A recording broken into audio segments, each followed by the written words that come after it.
بدلیں زندگی۔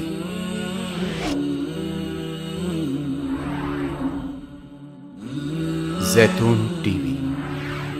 ایک مرتبہ میں نے دیکھا کہ میرا پوتا ہے، اس کو اس کی ماں کسی بات پر مار رہی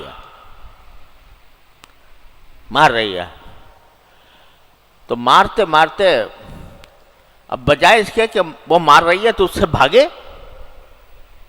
بھاگنے کے بجائے اسی سے لپٹ رہا ہے، ماں ہی سے لپٹ رہا ہے۔ دیکھا کہ بھئی اگر کوئی کسی کو پٹائی کرے تو وہاں سے بھاگے گا نہیں، لیکن وہ بھاگ نہیں رہا ماں سے، بلکہ پھر ماں ہی سے لپٹ رہا ہے کہیں اور جانے کے بجائے۔ تو فرماتے ہیں میرے ذہن میں یہ بات آئی کہ یہ جانتا ہے کہ مار بھی یہ رہی ہے اور مجھے بچانے کا بھی اس کے سوا کوئی اور میرے پاس سہارا نہیں۔ اگر میں کوئی اور اگر مارتا تو میں اسی کے پاس آتا، یہ مار رہی ہے تو پھر اس سے بچنے کا سہارا بھی کہیں اور نہیں ہے سوائے اس کی آغوش کے، سوائے اس کی گود میں جانے کے، سوائے اس سے لپٹنے کے۔ تو بھائی صاحب اللہ تعالیٰ ان کو عافیت سے رکھے، انہوں نے فرمایا کہ مجھے یاد آیا کہ لا ملجا ولا منجا منک الا الیک، کہ بندے کو اپنے اللہ کے ساتھ ایسا ہونا چاہیے کم سے کم جیسا بچے کو ماں سے تعلق ہوتا ہے، کہ مار بھی وہ رہی ہے اور لپٹ بھی اسی سے رہا ہے۔ تو اگر کوئی صدمہ آ رہا ہے، کوئی تکلیف ہو رہی ہے، تو بندے کا کام یہ ہے کہ وہ پھر جا کر اسی سے لپٹے جس نے وہ تکلیف دی ہے، اس لیے کہ بندے کو اس بات کا اعتقاد ہونا چاہیے کہ اگر یہ مار رہا ہے، جیسے بچے کو ہوتا ہے کہ مار رہی ہے تو میرے ہی اور کوئی راستہ نہیں ہے میرے پاس، اسی طریقے سے بندے کو اپنے اللہ کے ساتھ یہی تعلق ہونا چاہیے کہ میرے پاس جو تکلیف آئی ہے اس کو دور کرنے والا بھی وہی ہے جس نے وہ تکلیف مجھے بھیجی ہے۔ لا ملجا ولا منجا الا الیک۔ لہذا فرماتے ہیں، ہمارے حضرت فرماتے تھے، اللہ تعالیٰ ان کے درجات بلند فرمائیں، فرماتے تھے کہ اگر کوئی تکلیف پہنچے تو کہو لا الہ الا اللہ۔ کیا معنی؟ کہ یہ تکلیف سوائے اللہ کے کسی اور کی طرف سے نہیں آئی، اس معنی میں سوچ کر کہو۔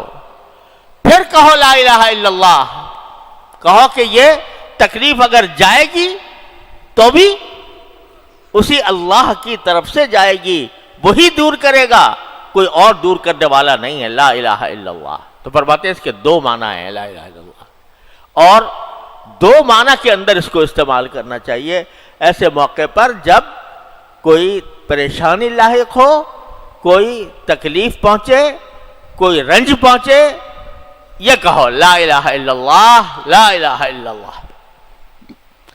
نتیجہ کیا ہوگا؟ جب تم انہی سے لپٹ پڑے، جیسے ماں ہی سے لپٹ پڑا بچہ، پٹائی کرتے کرتے جب ماں سے لپٹ پڑے گا، آخر ماں تک کا جوش آئے گا کہ یہ تو مجھ سے ہی لپٹ رہا ہے، لہذا اس کو پھر پیار بھی کرے گی، اس کے دکھ کو دور بھی کرے گی۔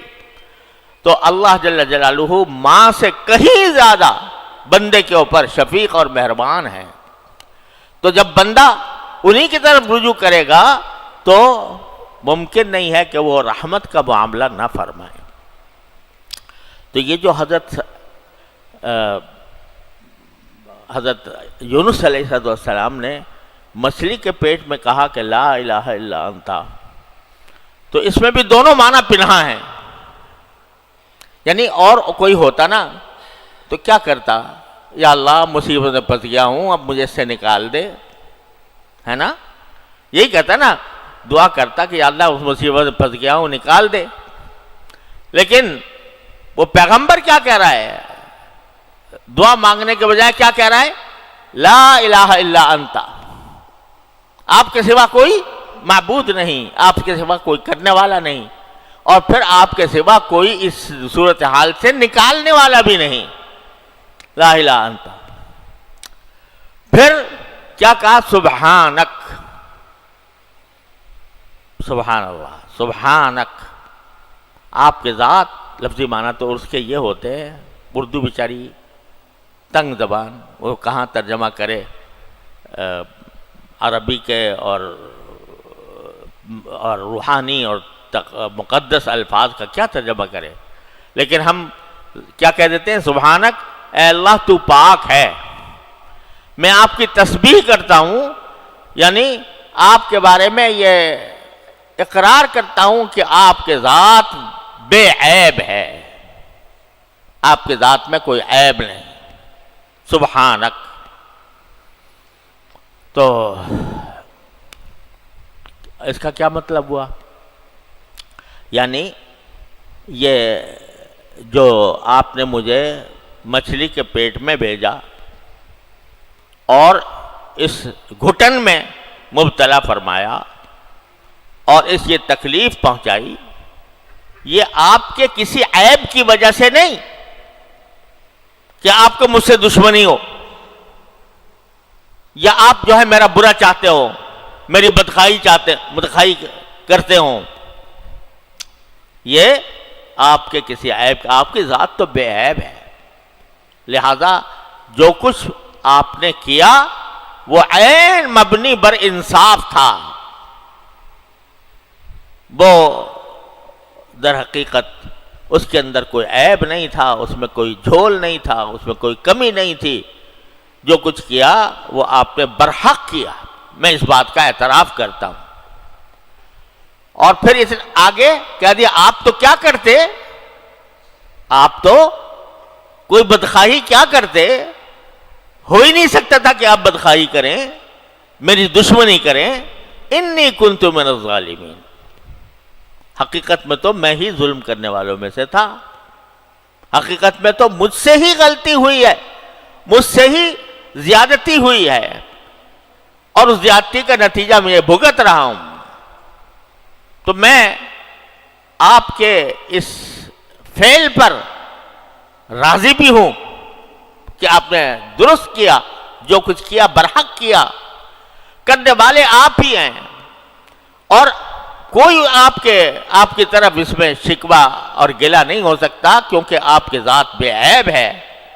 ہاں، در حقیقت خرابی میری ہی تھی، غلطی میری ہی تھی، لہذا کوئی شکوہ نہیں، لیکن پھر لا الہ الا انت، آپ ہی نے کیا اور آپ ہی اس کو دور کریں گے، لا الہ الا انت۔